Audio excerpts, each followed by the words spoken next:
Hello दोस्तों, यदि किसी व्यक्ति को इरेक्टाइल डिस्फंक्शन का प्रॉब्लम है तो क्या क्या जांचें उसके लिए करनी चाहिए, क्या क्या इवैल्यूएशन उस व्यक्ति का करना चाहिए, कैसे पता चलेगा कि उसको ये जो इरेक्टाइल डिस्फंक्शन का प्रॉब्लम है उसका क्या कारण हो सकता है, आज इस पर बात करेंगे। आज का टॉपिक है evaluation of patient with erectile dysfunction. Topic पर जाने से पहले जो लोग हमारे चैनल पर नए हैं उन्हें रिक्वेस्ट करूंगा कि चैनल को सब्सक्राइब करें, वीडियोस को लाइक करें, शेयर करें, फॉलो करें, कमेंट करें, पूरा देखें। आज का टॉपिक आपको शायद ही किसी और चैनल पर मिलेगा, इसलिए एंड तक देखिएगा। चलिए शुरू करते हैं इंपॉर्टेंट वीडियो।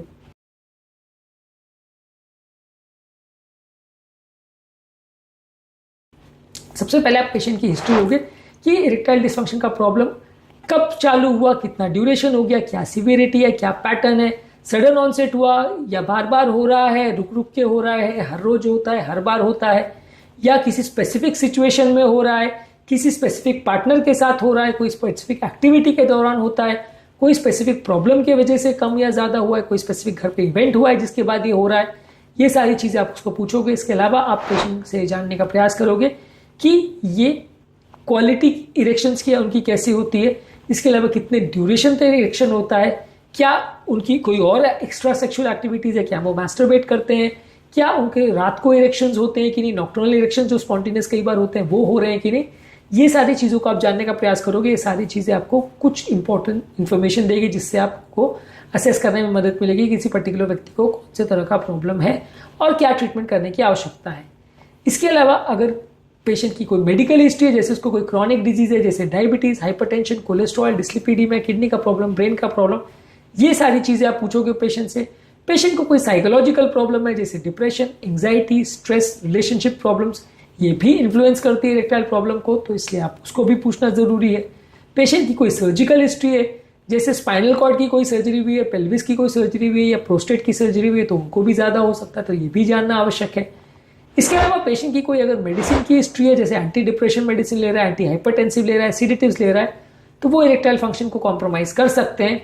यदि कोई पेशेंट कोई सब्सटेंस अब्यूज कर रहा है जैसे टोबैको, अल्कोहल या रिक्रिएशनल ड्रग्स, तो इससे भी इरेक्टाइल डिस्फंक्शन का प्रॉब्लम हो सकता है। तो ये सारी चीज़ों के बारे में जानना और समझना ज़रूरी है। इसके अलावा पेशेंट का ओवरऑल आप फिजिकल अपीयरेंस देखते हो, पेशेंट को ओबेसिटी तो नहीं है, कोई मेटाबॉलिक सिंड्रोम का साइन तो नहीं है, कोई कार्डियोवैस्कुलर प्रॉब्लम जैसे बीपी, शुगर, कोलेस्ट्रॉल या पेरिफेरल पल्सेस का कोई इशू, हार्ट साउंड्स का कोई इशू, ये सारी चीज़ें देखते हैं। पेशेंट का जेनेटल एग्जामिनेशन करते हैं कि वहाँ पे कोई अबनॉर्मल डिफॉर्मिटीज़ या अबनॉर्मलिटीज़ या ऐसी कोई डिजीज़ तो नहीं है जिसकी वजह से इरेक्टाइल डिस्फंक्शन हो रहा है। खासकर जैसे पेरोनीज डिजीज एक होता है जो हमने अलग वीडियो में डिस्कस किया है, वो कई बार इरेक्टाइल डिस्फंक्शन कर सकता है। पेशेंट का ब्रेन का एग्जामिनेशन करोगे कि उसके रिफ्लेक्सेस या उसके सेंसेशन, ये सारी चीज़ें ठीक है या नहीं। लोअर एक्सट्रीमिटी में जाने वाली उसकी नर्व सप्लाई ठीक है कि नहीं, क्योंकि ये भी अफेक्ट कर सकती है इरेक्टाइल प्रॉब्लम को। इसके अलावा बेसिक टेस्ट में आप पेशेंट का लिपिड प्रोफाइल, उसका कोलेस्ट्रॉल, उसका शुगर, उसका टेस्टोस्टेरोन लेवल, ये सारी चीज़ें टेस्ट करोगे। इसमें मॉर्निंग टोटल टेस्टोस्टेरोन लेवल सबसे इंपॉर्टेंट टेस्ट है जो कि आपको बताएगा कि टेस्टोस्टेरोन लेवल कम है या नहीं, उसकी वजह से इरेक्टाइल डिस्फंक्शन हो रहा है कि नहीं। इसके अलावा पेशेंट का प्रोलैक्टिन लेवल देख सकते हैं, अगर किसी को हाइपोगोनाडिज्म है यानी टेस्टिकल्स अगर छोटे हैं, वहां पे आप उसका ब्लड प्रोलैक्टिन लेवल देखते हैं। इसके अलावा LH और FSH हार्मोन्स का लेवल देखते हैं, ये भी कई बार हार्मोन्स होते हैं, वैसे तो ये फीमेल के हार्मोन्स है लेकिन ये लेवल्स भी कई बार देखते हैं कि ये कई बार ज़्यादा तो नहीं है, क्योंकि कई बार ये हार्मोन मेल पेशेंट में हाइपोगोनाडिज्म कर सकते हैं।